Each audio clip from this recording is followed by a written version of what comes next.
Hey, welcome back. It's Food News and Chews Radio. Happy Saturday. Yeah. Sylvia Lovely, Chef Jeremy Ashby. How you guys doing? Doing fine. I'm still stuffed from Thanksgiving. Yeah. What'd you have? So we did more traditional Thanksgiving. We did ham instead of turkey.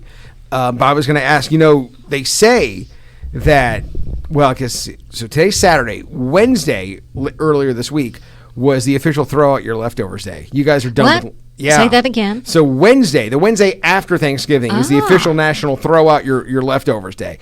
I don't know anyone that kept them for 6 days, but if you have any, you should they're done. I freeze them. Now, freezing's So I'm the fine, freezer yeah. queen. So, yeah, I mean, you can have stuff like that for a long, long time. You can keep it probably, for a good, they say, I've kept stuff in the freezer for a year. They say 6 months. Oh, I know, but they say that stuff. How much do you guys usually have left over? This year, a decent amount. I guess we probably enough for 2 full dinners and then a few like TV But you dinners. get kind of tired of them. Yeah. I mean, you get tired of them, and the vegetables kind of lose their, right. they get a little mushy. Stuff only reheats so many times. Yeah, so many times and all of that. We can tell in the restaurant business when everybody throws out their leftovers. Because you literally, if you're open for Thanksgiving in a restaurant, then you're going to be chocked to the gills busy because some people just don't want to do that. They go out and enjoy it.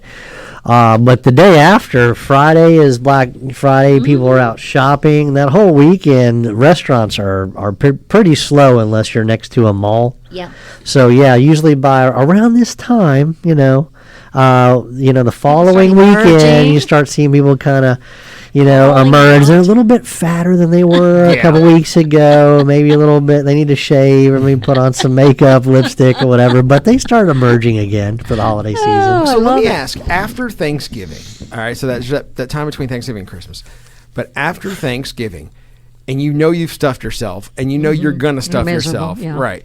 Do people eat healthier? I was going to ask. Do they order healthier stuff, or do they just continue ordering they just the go all good in? stuff? I think they intend to, and they try to for about 2 weeks. This is my life experience talking, really. Okay. But then the holidays hit you. Then December hits, and then it's, how many times can you resist holiday sweets that people bring in? And right. How many times can you say no to all the good holiday or drinks? Stuff? People have these nice little drinks and things like that, and you drink more. And who can have just one drink? I know. So plus, to get you through holiday parties, you got to have some. So when people come in like tonight at Azor, this time of the year, are they going to order? Are you going to sell more salads or more steaks? So honestly, I think that people come out to eat to have fun. I don't really think that it's really all about health. Now, we do have options for that. We do have some clientele through the week that, appreciates having some dinner salads and stuff. But I think people go for what sounds good. Don't you think the holidays opens up the floodgates and people are just like, I'll just worry about that in January. Right. Which is why the health clubs do so well in January. 100%. Yeah. That's going to be a January problem. Yeah, you're like, I'm going to give in and just have a good time. Because you're going to holiday parties. And who can resist all those little tiny goodies, Yeah, and honestly, there's a point in the day, it happens to me often, I've sad to say, that I just think that I've reached the amount of calories my body can actually absorb anyway, so you might as well, they're just going to pass through me. Not, right. We might as well just keep going today. Just keep going. Yeah. You're right. Yeah. Today's lost. Speaking of saving up for something, though, you've got something going on that you've done now for several years. Yeah, I can't even tell you how long now, but it's become the most popular dinner of the year. It's called the Feast of Seven Fishes. I did not invent it, but I think we've almost perfected it in terms of if you want to have a feast. Sylvia, like when you're a young chef, and you dream of having a restaurant, you manifest ideas, you visualize yourself, and you think about who you want to be. And honestly, when I look at this dinner and I get to stand up and introduce it, and I look at the dining room, this is the one where all my friends, my family are there.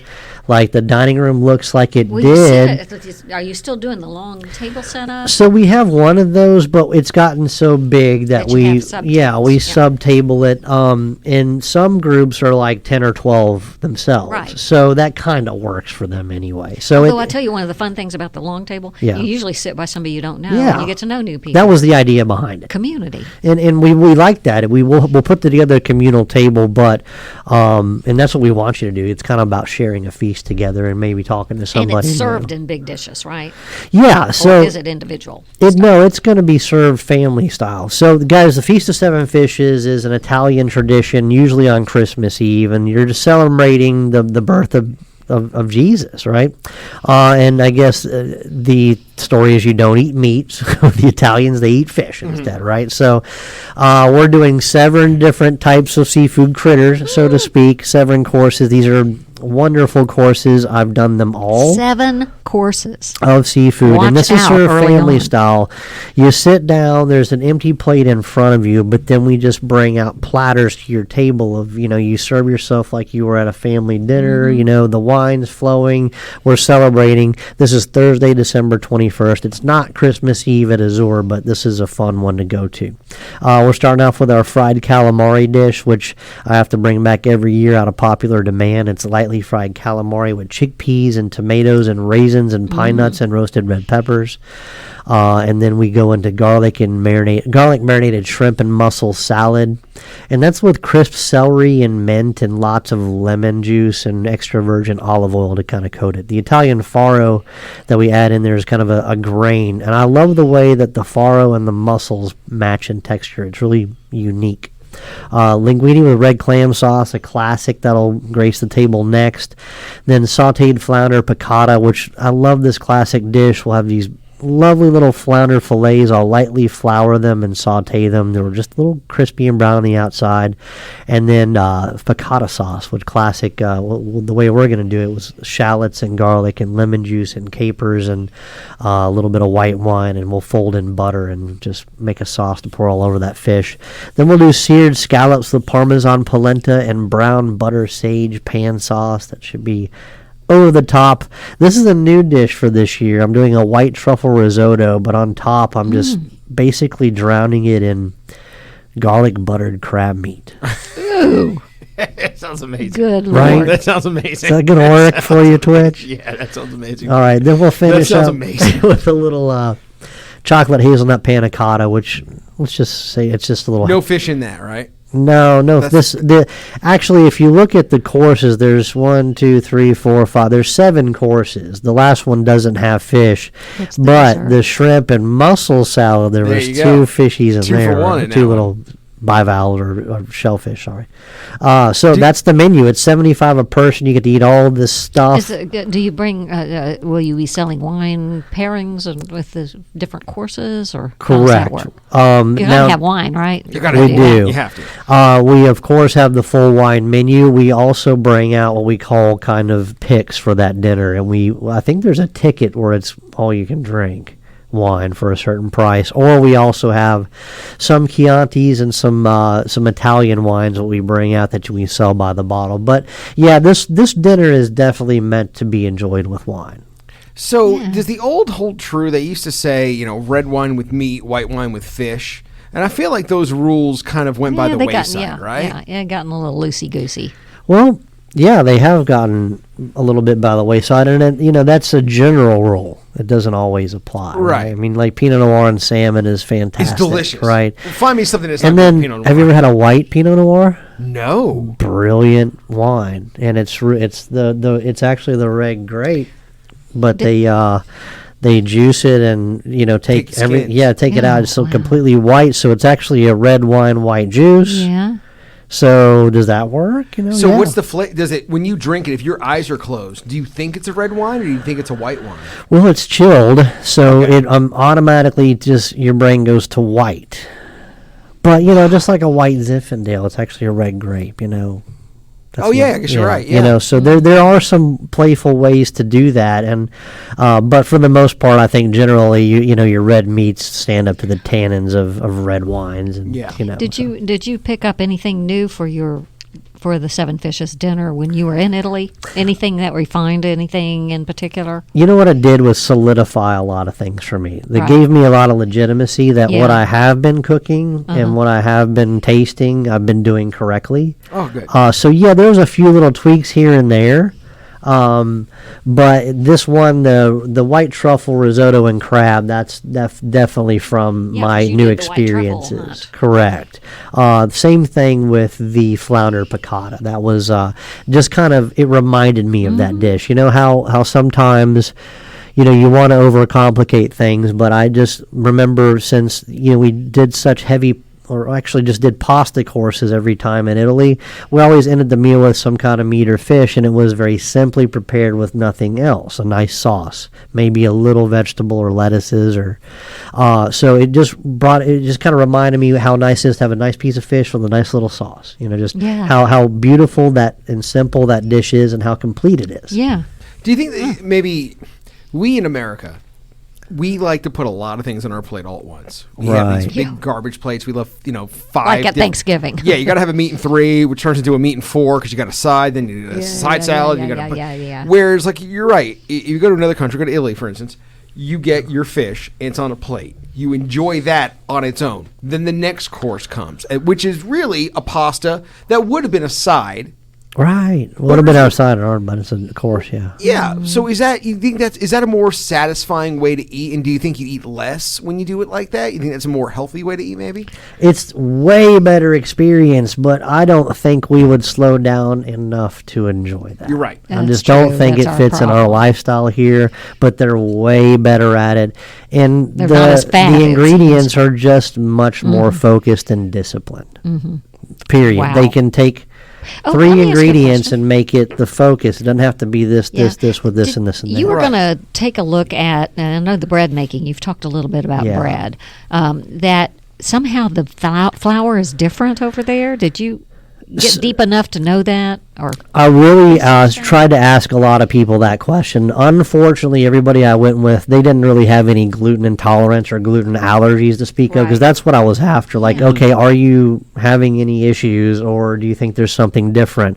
I have to report back that the pasta and the bread made me just as fat there as it did here. Yes. So I don't really know. Bring it on. It didn't do anything for me, but I don't really have intolerances like that. So. And when you're talking about eating pasta in Italy, and this my question is for the home cook. I think the one thing we do wrong, maybe in America, is we overcook our pasta. Oh yes, we don't. That's not that way. Is there a good test to know when your pasta is the perfect al dente? So it's a little bit stiffer. It should be a little stiffer than we eat it. Yeah, I mean, it needs to be malleable. It should not snap. But the term "to the teeth" al dente. There's something to the way that's described. It's almost like if you put the noodle on your teeth and just press down, if it has a little resistance, that means it's to the teeth. And that's the test. I don't really know what to say. But yeah, we, like any place that you've had pasta at a major corporate chain here in the United States, it's overcooked. Yeah. Period. They don't. And also, and a lot of the times it could be just flour pasta or egg pasta with just white flour. Whereas most of the pasta there is going to be semolina. It's a harder wheat. It's harder to cook. It's harder for the body to break down. And I think that's probably a lot of it, which is, you have smaller portions, but it's a little bit to the teeth. There's a little bit more chewing involved. And it's a little bit more filling because your body's got to do a little bit more work to break it down. Yeah, it's not as processed. Correct. Okay. So, Feast of the Seven Fishes, by the way, getting back to that, if you want to make reservations, you do need reservations for that. What do you do? Who do you call? How do you do it? Yeah, so you're going to want to call 859-296-1007 for reservations. You can make them on Open Table. As we do with our Chef Series dinners and special events, it's kind of like buying a ticket. So you'll probably be asked for a credit card number to secure the reservation. There won't be any charges. It's just to hold your reservation because a lot of time and effort goes into your meal and preparing your meal. So we want to make sure you're there. And how many people, because you said how many are already signed up? Tons, right? Yeah, we do about 70 people, and so get your reservation we're down. halfway booked. And it's coming up in a month or in 3 weeks. Days. Yeah. So and then you got to turn right around and do New Year's Eve. Yeah, we'll talk about that on the show too, guys. That's definitely definitely a big deal for us and everybody, really. It's going to be the end of a weird year, so. Yeah, you got to turn it around really fast. The last couple of years, I think people have been very excited to say goodbye to. Yeah. You know what I mean? The last couple of years, people are very excited for New Year's because we were still can't be as bad as the last year, right? So at least that's the thought. So Yeah, looking forward and to 2024. And you're going to come back from England and tell us Yeah. all about your foodie experiences in a place that's not known for foodiness. Well, and that's true. The British people are not known as it's Culinary not the experts. flavor palette of Yeah. of Europe. But weird thing, I'm very excited for going to England. We're going to London for Christmas. Is I'm really excited for the Indian food. Oh, definitely. I've heard yeah, I from bet. everybody it's the best. That was my best meal in London. Yeah, that's what I've heard from everybody. Oh, is yeah. that Some good sausages there. it's the best Sausages. Indian food outside of India, and me and my wife love Indian food. So You're that's in for a kind treat. Sure. it's the birthplace of chicken tikka masala. That's not an Indian dish. That's a British dish. Can I urge you to do one thing? Yes. So you don't really see Indian restaurants in the United States as fine dining. Mm-hmm. We Right. don't categorize that ethnic food. We don't. Now, in a major city, there's some meccas to Indian cuisine that are in the Michelin star category or 5 diamond. You're going to find some that are high end, like a fine dining situation. I urge you to go and experience that. Okay. Spend the money and do something, because there's going to be a million Indian restaurants. Go and get it from a chef that's Treat really yourself. pushing the boundaries. Okay, 'Cause it's a hot topic right now. And what would you order? I mean, I don't know. Or would you order something you're not familiar with I just would. for fun? I would. I'd probably do some lamb, like a Rogan Josh or something like that. I'm a big fan of sog, which is the spinach. Oh, yeah. I just love that. I think that more people would be vegetarian if more people ate Indian food. Because And your wife is a my vegetarian. wife's a vegetarian, which is why we do Indian. But Indian cuisine to me is the best vegetarian. You don't miss the meat. It's not. We've What does she substituted- order then? You know, Say- we do a lot of the goulbi, which is the cauliflower. We do a lot of the goulbi. We do a lot of the chickpeas, which is I love I'm chickpeas. trying to remember what the Indian names are for it, but we do a lot of that. We do a lot of the vindaloo and I don't know. There's nothing I don't like. Yeah. There's just nothing I don't like when it comes to and the naan.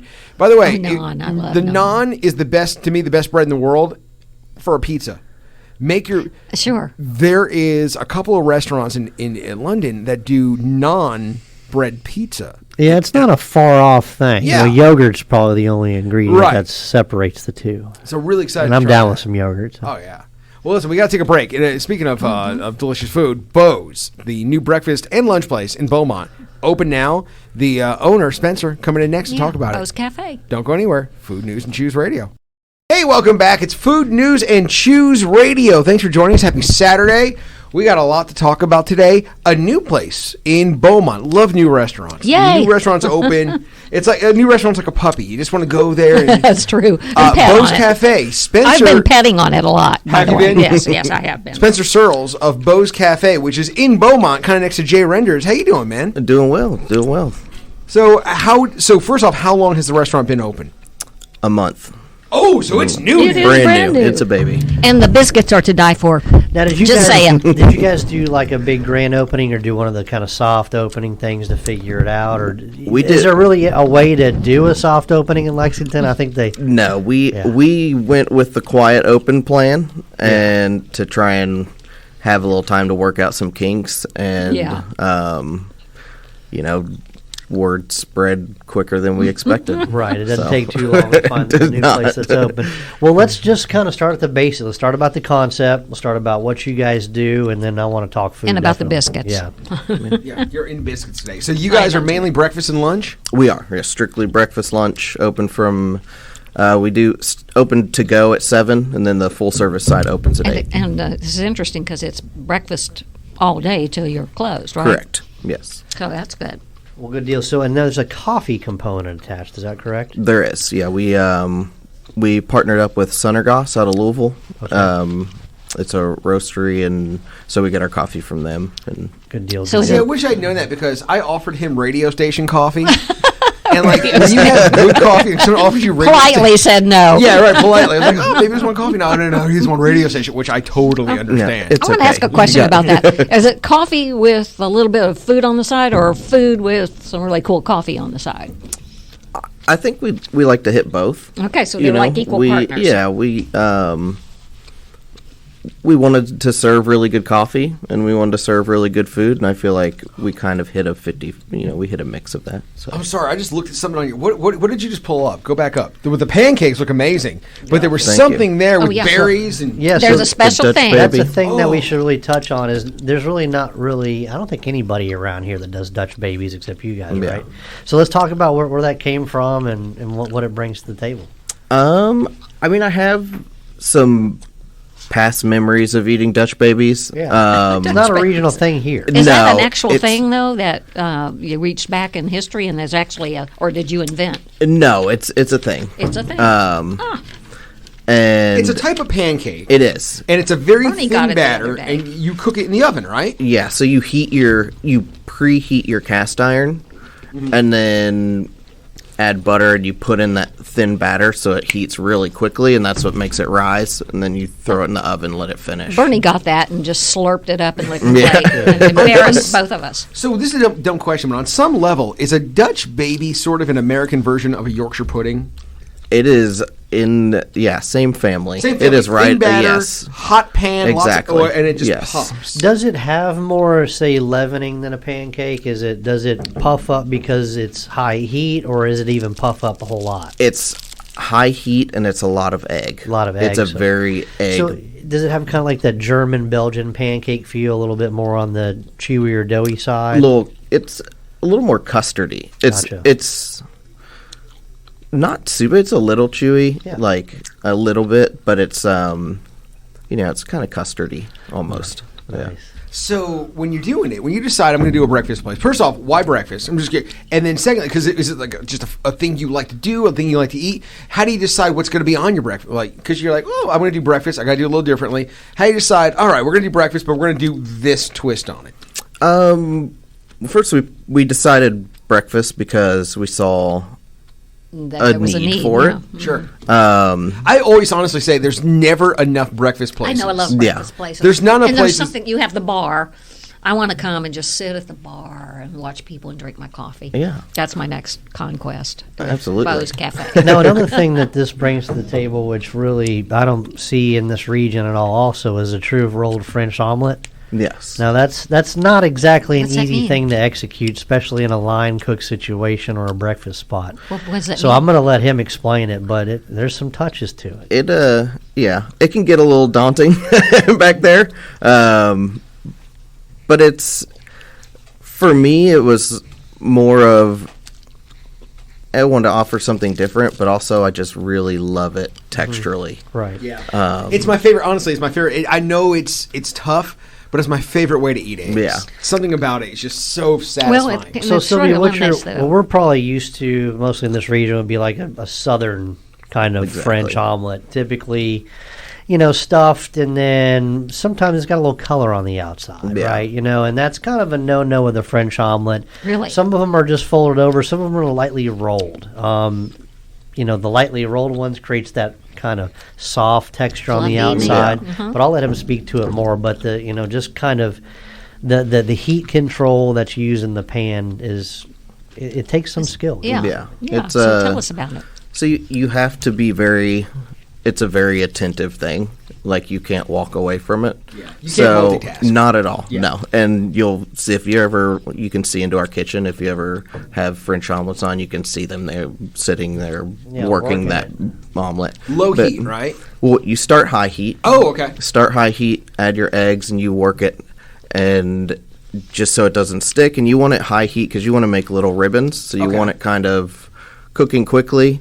And then once you get to the point where it's still like a little wet, almost like still a little undercooked, you shut it down really low. Oh. And then you kind of work it out into its shape and let it cook at a really low temperature. So it doesn't caramelize, but it forms the outside kind of And One what- of my quintessential, just like, I don't know, best food moments of my life was just, French butter and, just a nice French omelet, right? Yeah.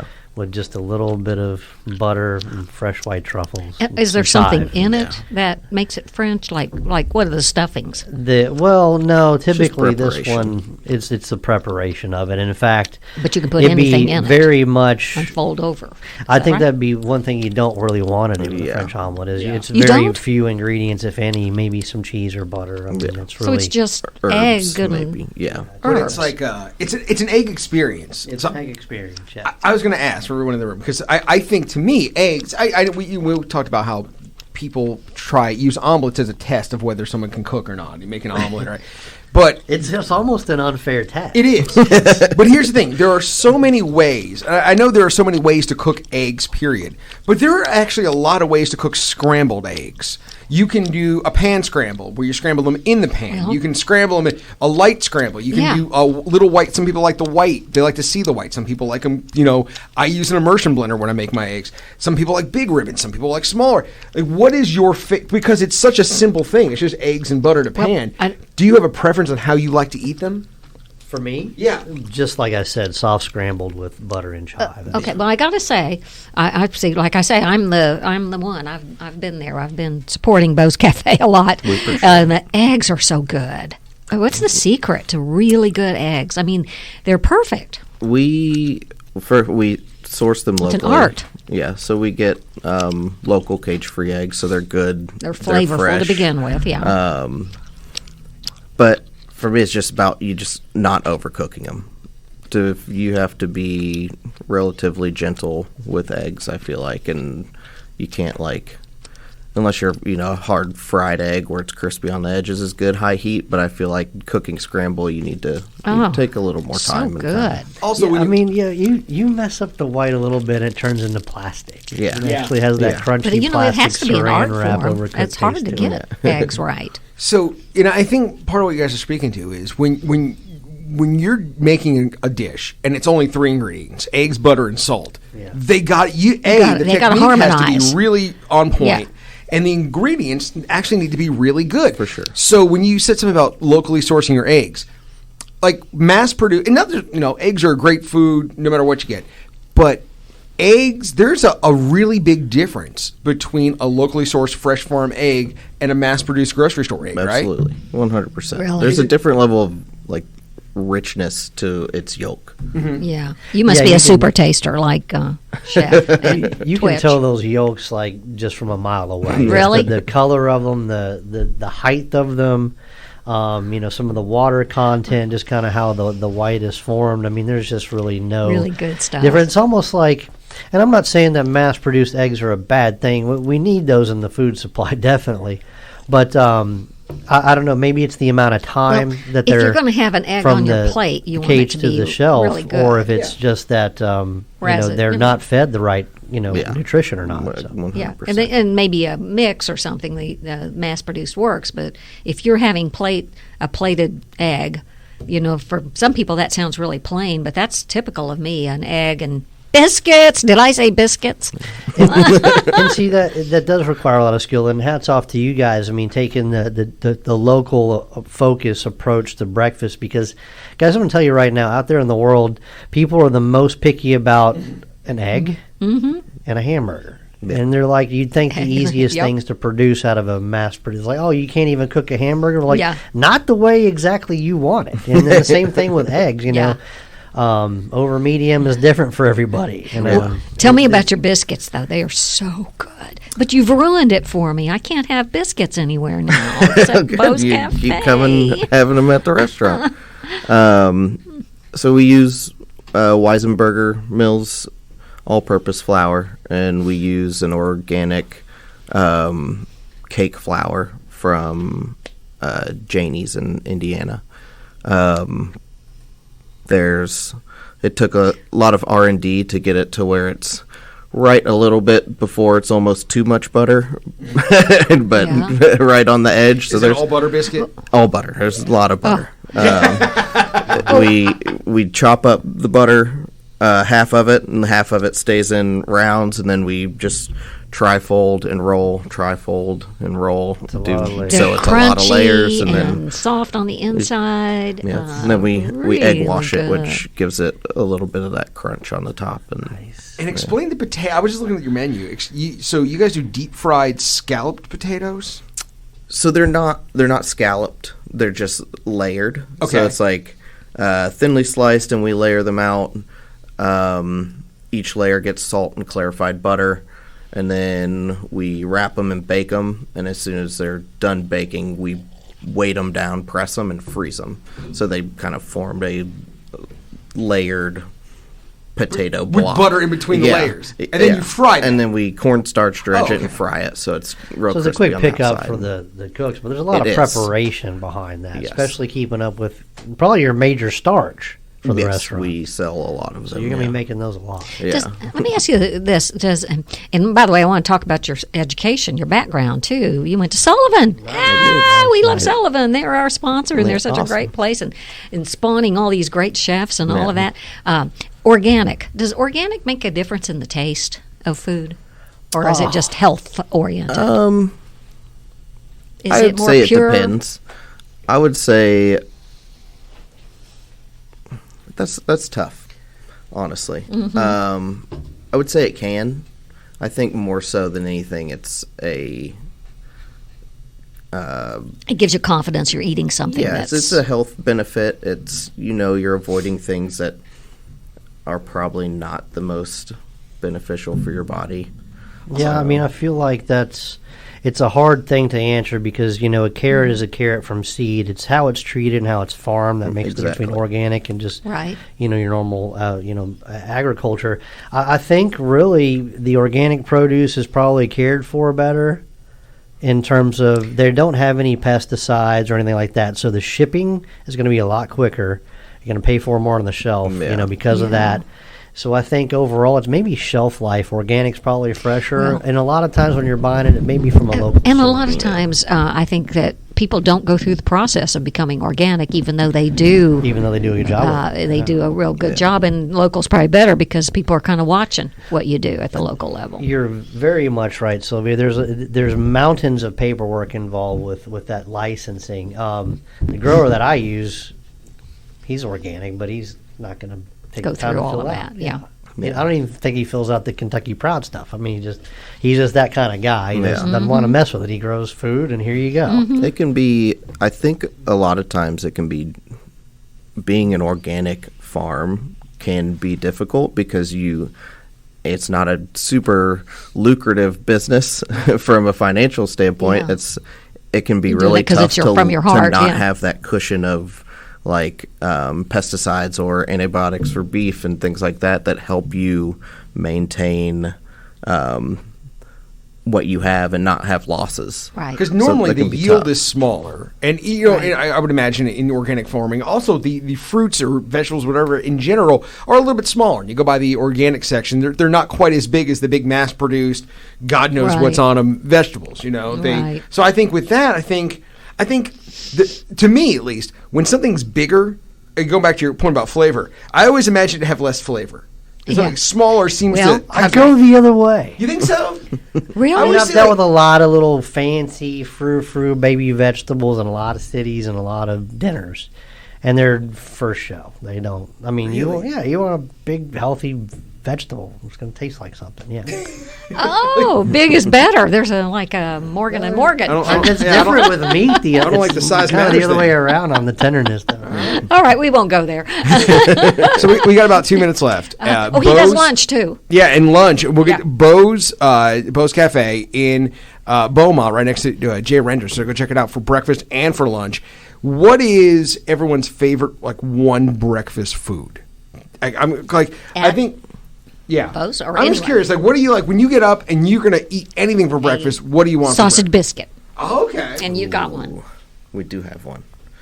What's your favorite? Do you have one favorite breakfast? Because to me, it's Do I? Yeah, a biscuit with a side of potatoes. I don't even need any Yeah. protein. I just Yeah. want biscuits and potatoes, and I'm completely happy. Well, geez, anything Latin's good. Biscuits and gravy are probably my growing up, Yeah. all-time thing. Yeah, I that's love good a too. breakfast burrito of any kind, but I think my favorite overall, just breakfast dish might be chilaquiles. Just I love if that's done chilaquiles. properly, it's really Yeah. good. And when you open Yeah, a and- breakfast restaurant, you get to make exactly what you want, right? So what's your thing? What's your favorite thing on? Oh, actually, what's your favorite thing on the menu? My favorite thing on the menu would Instead of picking- probably be the fried chicken sandwich. It wouldn't even be a breakfast item. But the Ooh, I might favorite have to try that. favorite breakfast. Honestly, I think our pancakes are kind of sneakily good, and I have a lot of nostalgia to pancakes. So I saw their whole wheat too, and I really like a whole wheat pancake. I really think that's just a really appropriate Yeah. time to use a whole wheat flour for you really to taste the flavor. Like a shortcake Yeah. like that really makes a difference. Is there? We got like 1 minute left. Is there a secret to restaurant pancakes that is why they're better in restaurants than? Because I find the one thing that's always better in a restaurant is pancakes. I think it's ambiance, just the surroundings. Who knows, man? I don't know. Maybe Is it like My, on a my butter? kids say chocolate chips. what the makes ones the that restaurant Yeah, there's pancakes? pancakes are just better in restaurants. Is there? Do you think there's a reason for that? You didn't make them. You didn't have to make the batter. Maybe instead of- I don't know. I I'm just think wondering, 'cause, so. like, That's feel what like I think it at is. home Mine maybe we overmix or we don't use a Food just much tastes butter. better in a You restaurant. don't want to use and we're in the mood. whatever the mix is anymore. I think even a Yeah. standard pancake mix that you make homemade off the internet's probably going to do you Yeah, better than a yeah. box. But And we should mention- lots of buttermilk. Right? yeah. We should use mention too, buttermilk. again, he's a Sullivan graduate, and we're proud of Sullivan and all that they've done, and it produced one great chef here and a mentor to many young chefs over there with Chef Jeremy. So Well, yeah, thank you. Thank you. Spencer. Spencer, right? Yes. Spencer Searles of Beau's Cafe in Beaumont. There's a Next lot to of Beau's. Jay Renders. Yeah, next to Jay Renders. Go check it out for breakfast and for lunch. And Is it Kroger's. because of Beau's Cafe. Yes, and my partner's son, his name is Beau. as well. Yeah, makes yeah, sense. yeah. In that big Kroger complex is kind of generally where it is. Yeah. Go check them out. We'll be back. It's Food News and Choose Radio.